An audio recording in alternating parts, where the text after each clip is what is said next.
મહાસંમેલન શા માટે? નવનીતભાઈને ન્યાય અપાવવા માટે કે પછી રાજકીય ખીચડી પકાવવા માટે?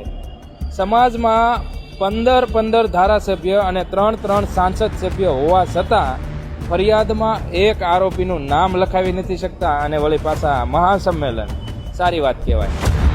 સમાજના નેતા ભાજપના, ફરિયાદી ભાજપના, આરોપી ભાજપના અને સરકાર પણ ભાજપની, છતાં ન્યાય માટે ભીખ પણ ભાજપ પાસે માગવાની. પણ આગેવાનો અને નેતા એટલું જરૂરથી યાદ રાખજો કે હવે સમાજ જાગૃત થઈ ગયો છે. કોઈ પણ રાજકારણ કર્યા વગર માત્ર ને માત્ર ન્યાયની વાત કરજો.